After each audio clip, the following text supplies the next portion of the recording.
demain, aujourd'hui. Je suis zinzin. 13h. Zinzin. Je sais tout ce que je dis n'a aucun sens. Est-ce que cette question Aujourd'hui. durera autant que l'humanité Peut-être pas. Peut-être. Demain, par Johan Jekyll. Hello mes petits pangolins, nouveau jour de confinement. Et aujourd'hui c'est mercredi. Oui, le jour des enfants. Et en ce jour des enfants, j'ai une pensée pour tous les parents qui ont critiqué Dorothée parce qu'elle était pendant 20 heures par semaine dans leur télé à occuper leur gosse. Bon, du coup c'est les parents qui s'occupent. Ils postent tout un tas de vidéos sur les réseaux sociaux en espérant qu'ils pourront transformer leur pétage de plomb en buzz. Des génies, je vous dis. Je suis très déçu par votre attitude. Au même moment, depuis quelques jours, je m'étonne de ne plus avoir d'appel des démarcheurs pour l'isolation à 1 euro. Ah, je m'inquiète, je vous assure. Du coup, j'ai essayé de les appeler pour prendre des nouvelles. J'espère qu'ils vont bien. Allô, SOS Détresse Amitié, bonjour. Je vous écoute. Allô SOS Détresse? D'ailleurs, en ces temps, SOS Amitié voit son nombre d'appels augmenter et demeure à l'écoute de tous ceux qui souffrent de la solitude et de l'isolement. Ça fait beaucoup de solitude. C'est bien ce que je dis. Alors aujourd'hui, je pose une question, comment lutter contre la solitude ?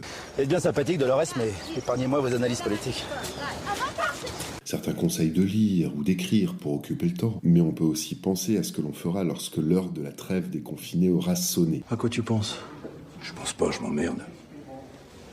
On dirait que tu penses quand tu t'emmerdes.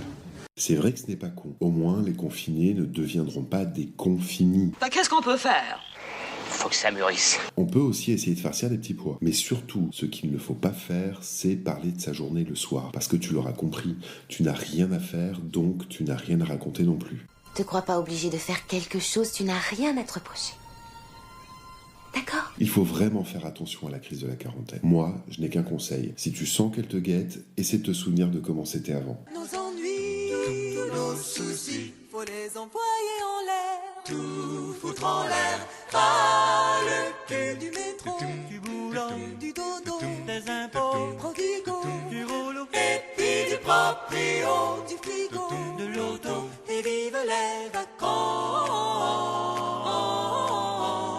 Et vive les vacances tenues au soleil. Bon allez, sur ce, je vous laisse. Je dois réviser mon anglais sur Netflix. Et surtout, n'oublie pas, reste chez toi. Et si tu es aimé, n'oublie pas de t'abonner et de partager. C'est bizarre, notre vie n'est plus qu'une habitude.